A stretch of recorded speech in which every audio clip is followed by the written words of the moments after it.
Manever I say ma PENDREAM TV. PENDREAM TV there, I see them yopo. To respond to briefly, I don't want to spend a lot of time on this code estate so that we can move on some other issues. Life seem to have seen everything wrong with the initiative and nothing good about it. But that is very I'm just expected. Cautioning. That's just I didn't say anything. No, that's not caution. I was just cautioning. Sly is talking about building infrastructure and making references to GIFEC. Okay. I'm happy that you are deputy ranking or vice chair for the Committee of Communications in Parliament. GIFEC's mandate is about extending connectivity, basic telephony, and internet services. It's about connectivity, bridging the digital divide. That is what GIFEC is mandated to do, and they do exactly that.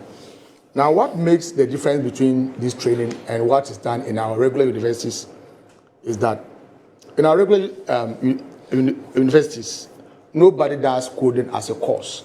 You go to university for 4 years. You are studying all manner of courses alongside what you are coming to major in. This is hands-on practical training that they will get. Why?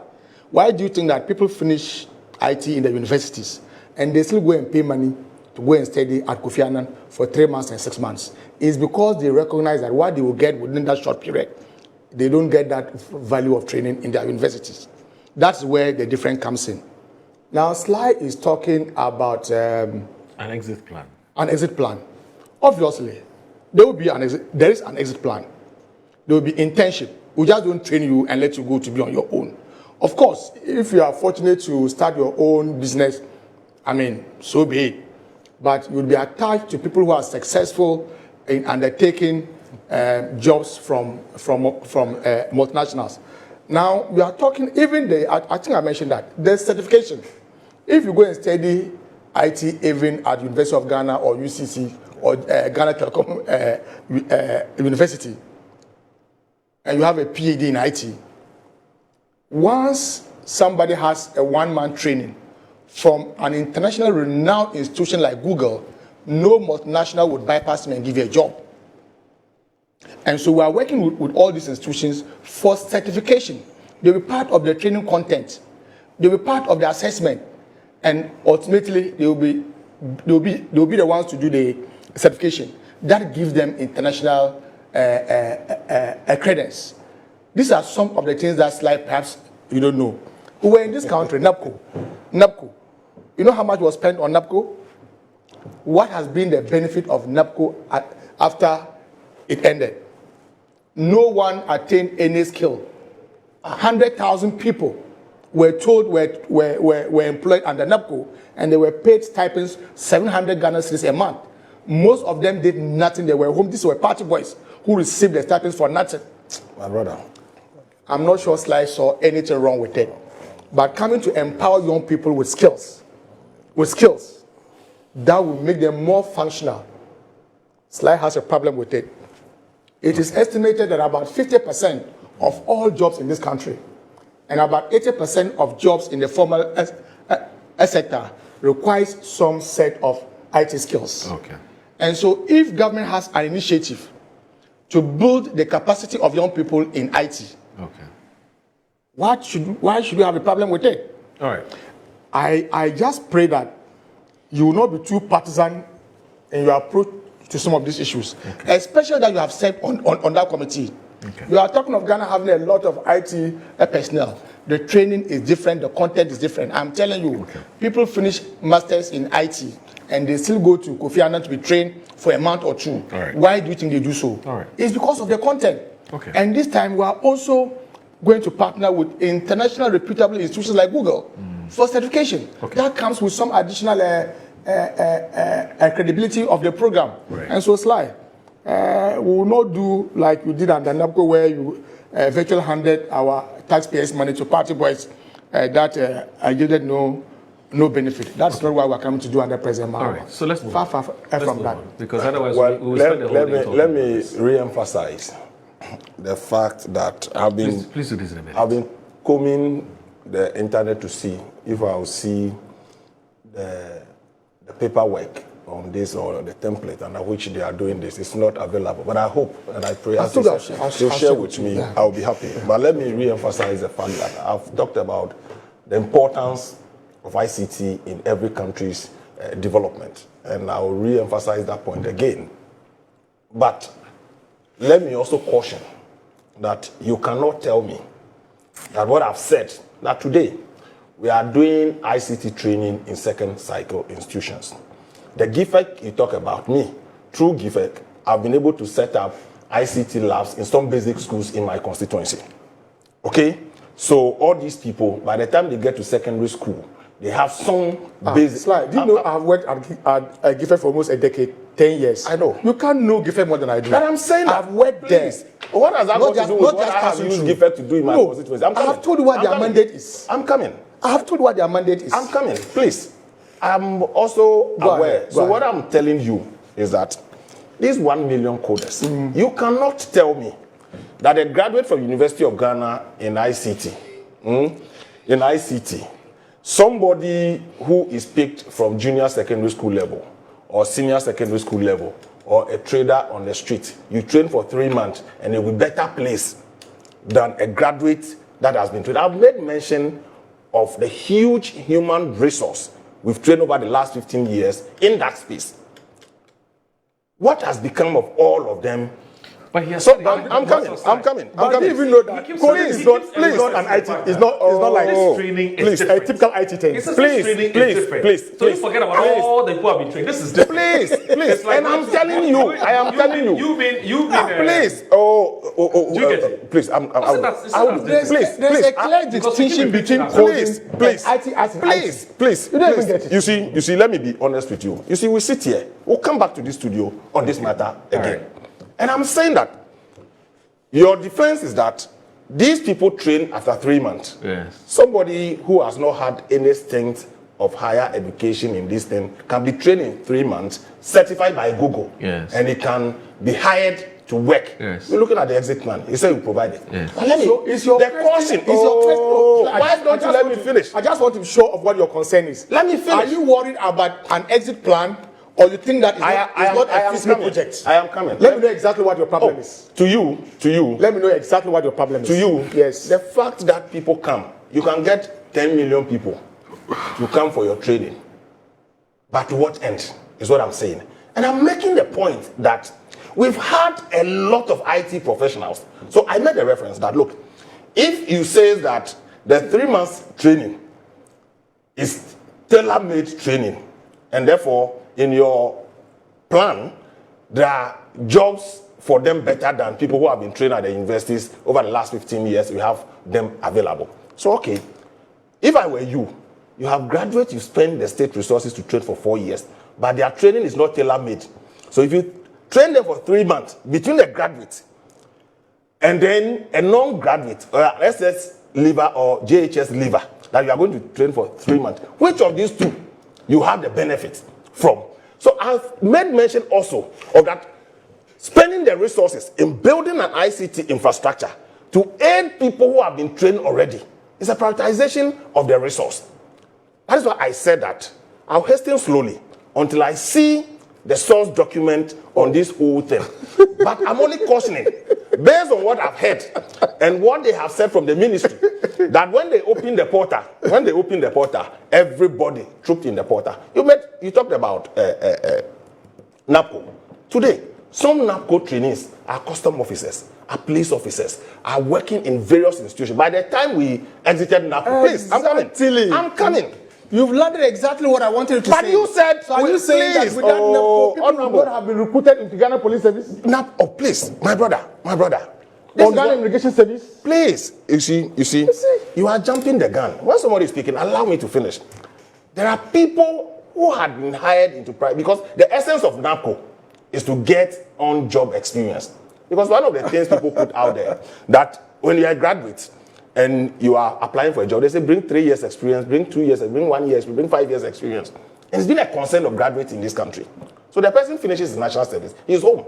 And government says, whilst you are home and looking for a job, you don't have anything to do, I'll hire you, attach you to an institution, get their own practical experience.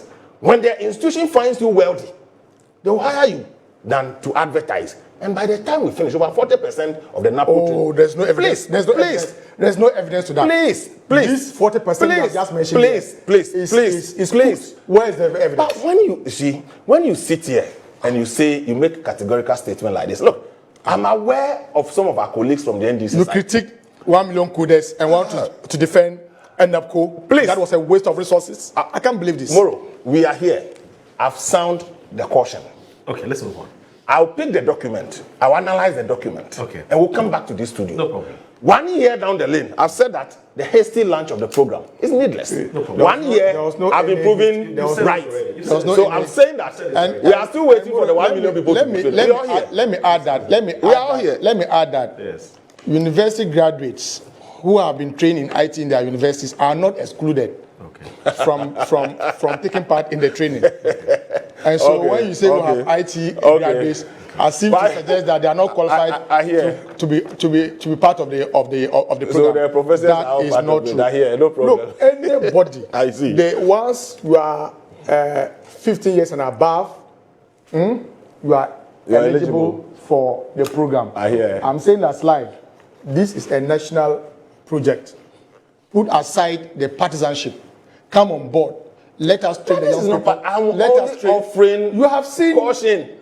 Where is the caution in this? I've told you. Where is the caution in this? Look, all that you have done is to see everything wrong with the issue. Exactly. But I think let's move on. Moro, Because we spend too much time. Moro is 6 months. Let's come and review what I've said here. I get you right. Even if we train 500,000 people, let's just assume that according to slide, we're only able to train 1 million. We train 500, 600, 700.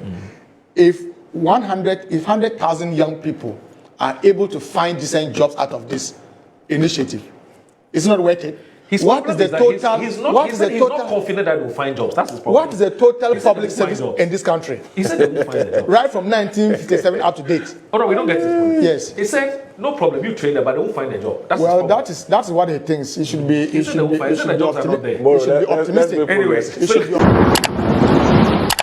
beg for 1 minute of your time. Again. Yes. What's the problem? To tell Sly. It's been sent an information. Oh, no worry. No. It's been given an information. No. It's been given an information. From who? No. 1 minute. No.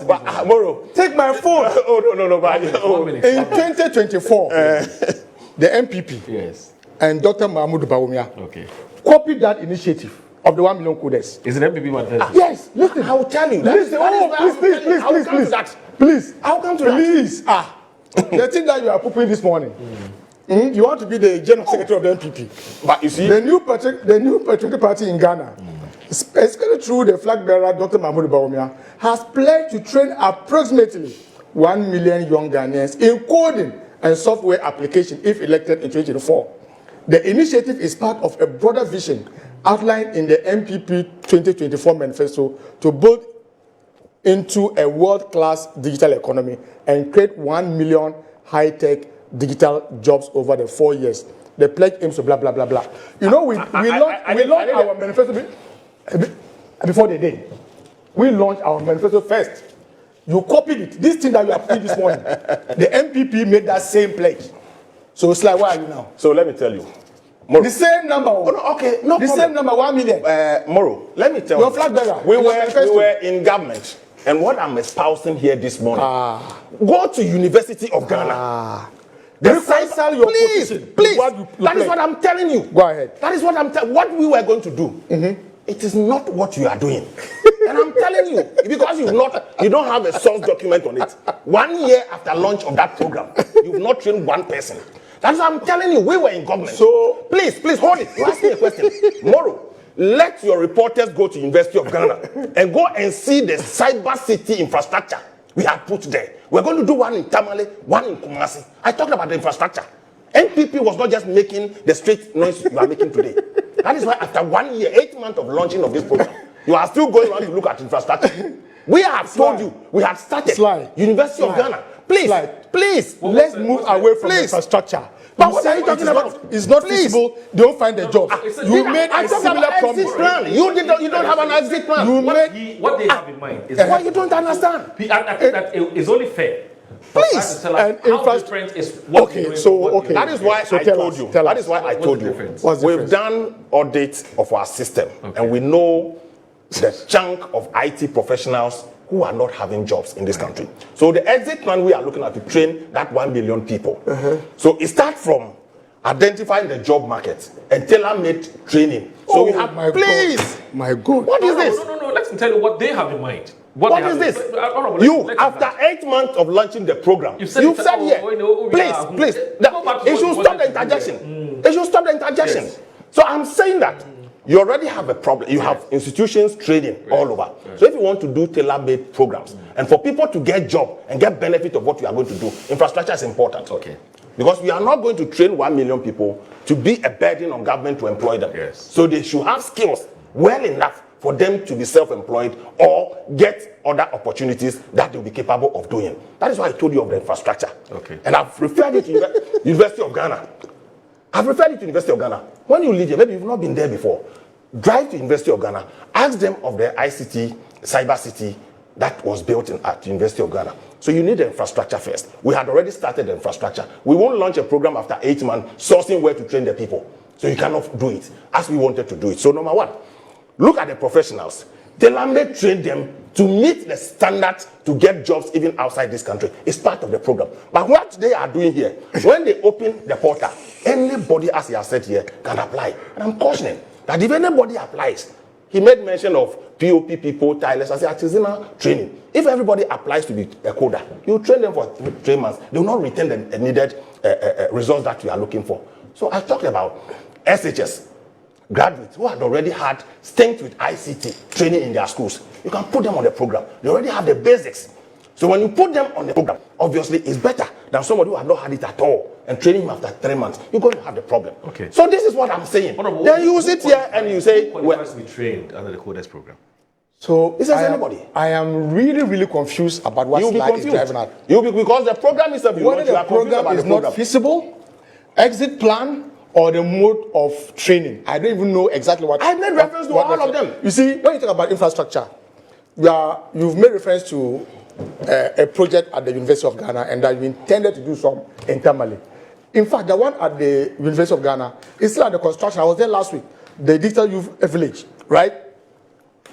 We, under President Mills, President Mahama, when Honorable Haruna Idrisu was Minister for Education and late Omani Boama, we constructed over 260 CICs across this country. Please. Those are the facilities that we are coming to use to deploy or to facilitate the training. We are just talking about. You made mention of Ningo Pram. You are going to build a center in Ningo Pram. You just said for the western part of Greater Accra. It means we're not listening. Please. You said you are going to UCC, you are going to solve when you talk about infrastructure, existing infrastructure training for the people. Please. When you talk about infrastructure in ICT, we have a better record. Infrastructure that will support this training. I'm saying that the NDC, under President Mills and President Mahama 1, we did over 250 community information centers in this country. Under the same President Mills and President Mahama, we did about 8 regional innovation centers. These are the centers that we are coming to use as venues for the training. I have told you this. And so when look, you see, we are doing the one in Ningo because we want to deal with the Eastern Accra. There's a huge population in that area.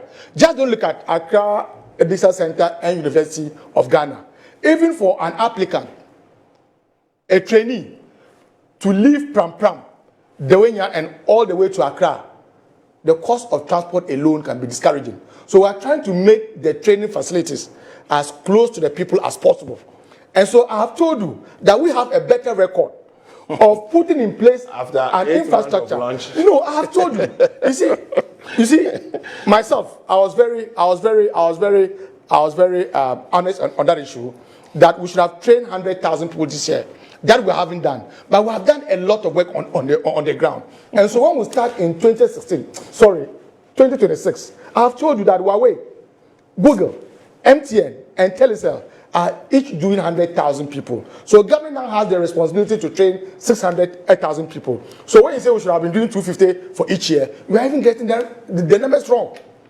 600,000 by 3 would give you around 200,000 people. So we just have to have the infrastructure to deliver training to 600,000 people to complement the other 400 that they are doing. We have it. So I want to know exactly what because you also made that same pledge. What was your exit plan? Okay. You can make contributions to the initiative. Okay. There's nothing wrong with that. 1 million coders. You can do A, B, C, D to improve on the project. But to speak as if the program is not feasible, it's a waste of resources. When you make similar, the same number in your manifesto, Why are you making? how different was this going to be? I think you need to help me. I don't need to make interventions again because I've made it clear the importance of ICT education. You don't need to. And I've made mention of the content of your program.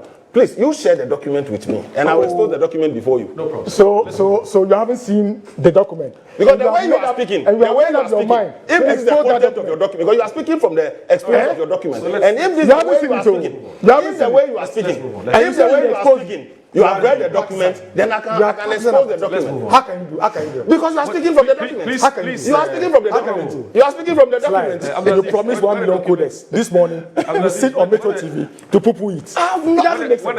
When the document is ready, please share with him. I think we'll Is it right? Let him share with you we'll now. settle a lot of He has it. Let him share with you the now. questions that he's asking. All right, so let's get on. So, Sly, your internal contest or presidential primaries is approaching.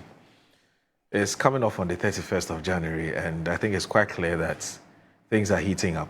And we've seen the video of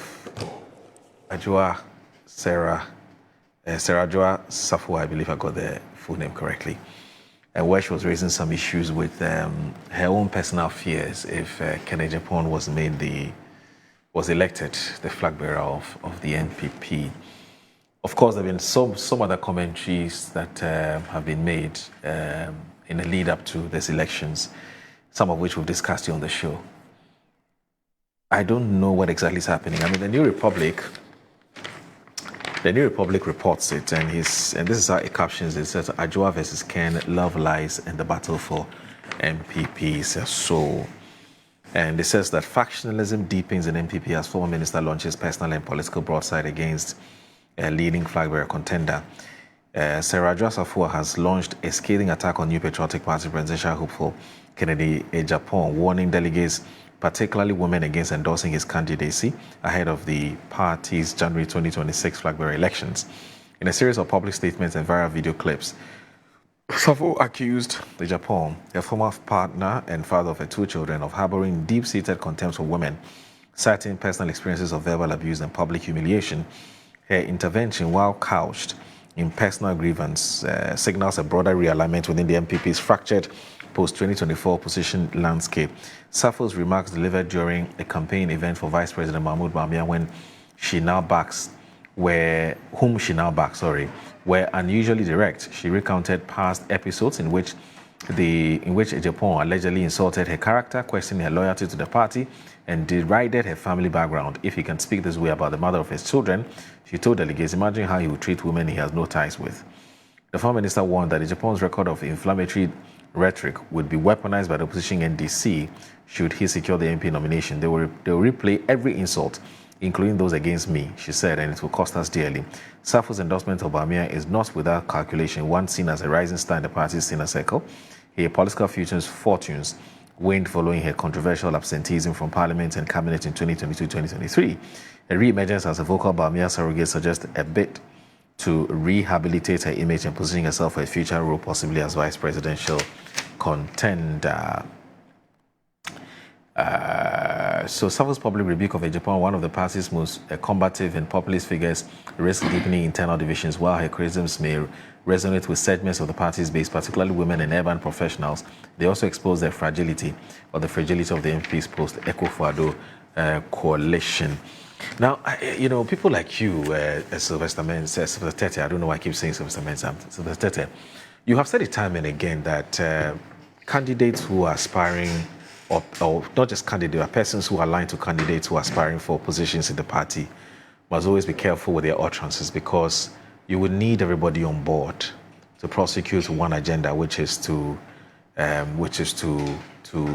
compete in the 2028 elections, favorably or competitively. But it doesn't seem that this advice is really being taken on board by persons close to some of these candidates. I mean, what do you make of all the things that Sarah Ajua Safo has said? What are you thinking? I mean, when you saw the video, how did you react to the video? Well, I have not paid particular attention to the details or the content of what she said until I've listened to excerpts of what she just said. I've maintained a particular stance that internal contest, it can make or unmake you. You can become a hero or a villain with just one statement that you make. I've seen many young men and women gone down the drill in the run-up to elections of this nature. And both parties are all guilty. But the caution is that we must always be careful what we say about your opponent, especially those who are contesting the positions. You will not do your candidate any good if you attack his opponent. And the question I ask and say, between you making the allegations and the insult, between you, the person you are, and the person you are insulting, which of you would your preferred candidate, if he or she wins, will need most? So if I speak against Dr. Mahmoud Bawumia, I'm a supporter of Kwabena Agyapong, Kennedy Agyapong, or any other person, and I speak against Dr. Mahmoud Bawumia, ask yourself, if your preferred candidate wins, between you and the person you attacked, which of the two would your candidate need most in prosecuting his campaign? The first test that everybody must ask himself. If you insult Kennedy Agyapong and your preferred candidate wins, between you insulting Kennedy Agyapong and Kennedy Agyapong, which of them would your win a candidate who has won the elections will need most? I remember the NDC internal primaries, the one that brought President Mahama. Statement from Dr. Dufour and his followers. Today, the former propaganda secretary of the NDC, where is he? Solomon Owusu, in Kansas. Well, talk about NPP. Please. I'm talking about political parties. Talk about NPP. That's why you're still. My brother. Please. Sly. What is this? No, talk about. Is that how you behave? No, talk about Adjoa Safo and Bawumia. Now, when John Mahama was called a drunkard, those who called him a drunkard today, where are they? I'm just citing that as an example. Was it not called a drunkard in this country by your own party people? And I'm telling you the consequences of such acts. How do? I'm just no. Now you now tell me. I expected you. You see, he's deliberately doing that. Where has President Mahama got to do with Adjoa Safo saying that? It was an internal contest. Hold on, so you will not allow me to leave President Mahama alone and deal with the party issue. Whether he was called a drunkard or a smoker, he's the president of the party today. Are public institutions, and we are at liberty to make reference to how they organize themselves. So if I cite that as an example, it's not in bad faith. I'm only trying to tell you it's not good. It doesn't pay. Tell them it's not good. And I'm telling everybody, I'm speaking to them, why are you worried about? But when they were calling President Mahama a drunkard, go and see how Joshua Alabi and the rest. But I'm saying that those who follow those leaders, today Joshua Alabi is a board chairman. He became President Mahama's campaign manager. That's the point I'm trying to make. President Mahama, after winning the primaries, he went to Dr. Dufour's residence. But those who followed him to insult him, today, where are they? In the political space. It doesn't pay to insult. If you believe in a candidate, propagate the ideals of that candidate.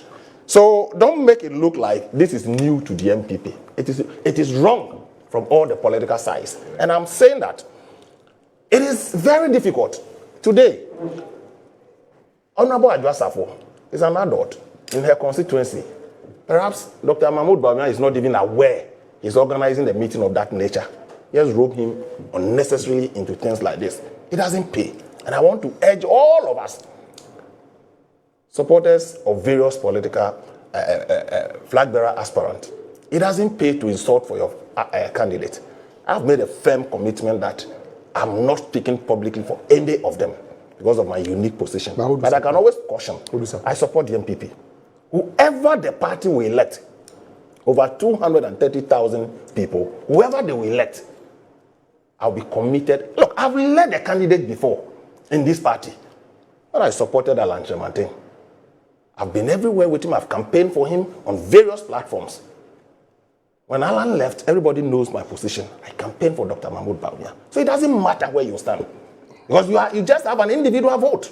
The masses are out there. You cannot tell where the pendulum will swing. And importantly, after the primaries, you need everybody in support of your candidate to win. You make it difficult for the person you are supporting if you are insulting another candidate. There are so many people who may not speak, but insulting the opponent of your preferred candidate provokes them. So I want to urge all of us. Today, unlike before, somebody says that in the 1992-96, there about the primaries, it was more heated. But the advantage then was that social media was not as open as it is today. There wasn't any form like that. So you can say anything and get away with it. It will be a reported speech. It will be a reported speech. If social media was as vibrant or was then, like today, when they refer to President Kufuor as Banchidada, it would have still been on the airwaves. That's what I'm telling you. Those who, just last week, President Kufuor was making reference to people who were attacking him within the NPP. It's normal within the political actors. But the person making the allegation, I've known many young people with good and brilliant future in politics. They've ended their political career on the altar of insult. So for me, you politicians tell us that Politics is all about interest. I mean, politicians, if you talk to them, especially off record, they'll tell you politics is all about interest. Now, in the case of Sarah Joa Safo, she says her personal political career is at stake. It's bleak. Her future politically is bleak if Kenny Japan is elected. And she gives two reasons. One, if Ken gives her an appointment, people will say because she is his baby mama. Number two, she claims that Ken is a verbal abuser of women, and that she has evidence that Ken has abused her. That's number one. He has abused her children, he has abused other women. So she can't sleep if Ken becomes the flag bearer and possibly the president of this country. So it's about her personal interests. Well, are you saying that she shouldn't voice these things out?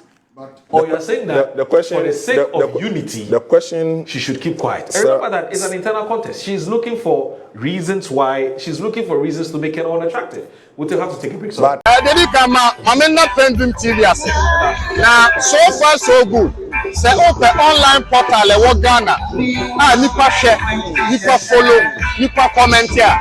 To my best of knowledge, without any biases, I PENDREAM TV.